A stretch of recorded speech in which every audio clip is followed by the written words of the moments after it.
RT is sitting down with author, former governor of the state of Minnesota, former actor, radio and TV host, a man of many titles and a wild biography, and a controversial public figure in the United States, Mr. Jesse Ventura. Thank you very much for joining us today. My pleasure. You've had your share of pretty explosive encounters with the mainstream media in America, and you've accused the media of covering up government lies. Where do you stand now? How much can the mainstream media in America be trusted? I don't think much at all. There are soundbite news now, if you get what I mean, soundbite.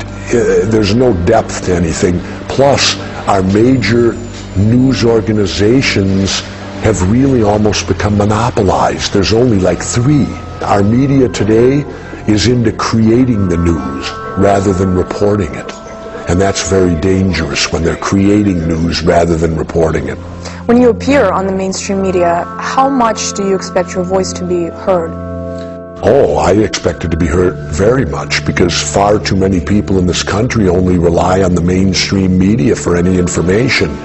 But, you know, the internet is getting super powerful now, and that'll be next. See, that's what the government has to control next, is the internet. Whenever government says they're going to keep you safe, get ready, because you're going to lose your freedoms.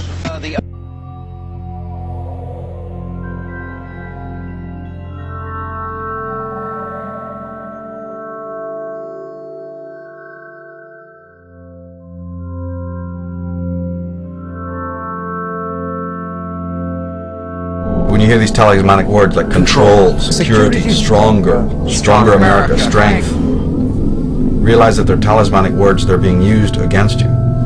They're seduction words. They try and get you to accept this because you don't have that. Well, you've been raped of that. The people who are selling you one story here have actually taken away the very things that you needed, that were in your psyche to begin with. I am continuing and I am increasing the search for every possible path to peace. We maintain our strength in order to deter and defend against aggression, to preserve freedom and peace. No one, friend or foe, should doubt our desire for peace. The United States wants peace. We seek peace. We strive for peace. I pledged in my campaign for the presidency to end the war in a way that we could win the peace. I respect your idealism. I share your concern for peace. I want peace as much as you do.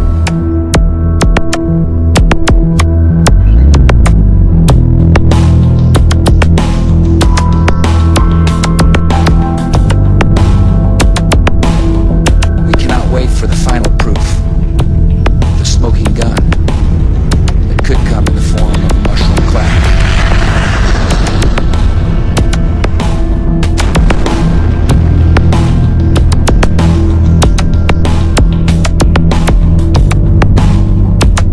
Saddam Hussein recently sought significant quantities of uranium from Africa. There is no doubt that Saddam Hussein now has weapons of mass destruction. Weapons of mass destruction. Botulinum, VX, sarin, nerve agent. Iraq and Al-Qaeda.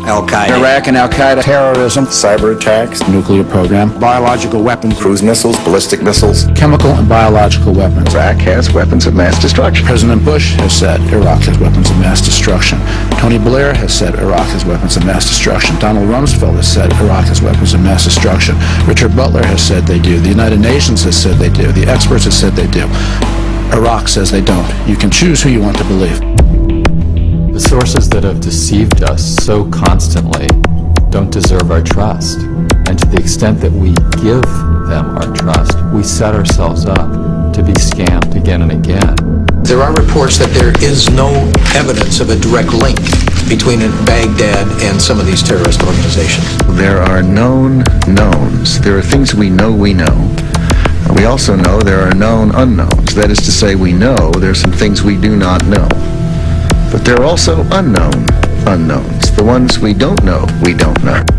I will build new partnerships to defeat the threats of the 21st century. Terrorism and nuclear proliferation, poverty and genocide, climate change and disease. and I will restore our moral standing so that America is once again that last best hope for all who are called to the cause of freedom, who long for lives of peace, and who yearn for a better future.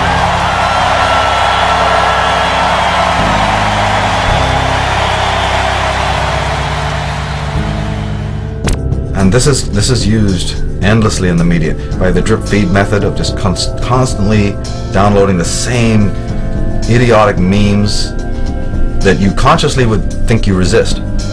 But if they're repeated for the 10, 20 years and you've been growing up, before you know it, you're a parrot of all of that. You don't even realize it was implanted. That's the whole point. You're not meant to realize that your thinking is not your own. That's the smokescreen I was talking about. You're not meant to know that you're under hypnotism. You're meant to think you're perfectly normal.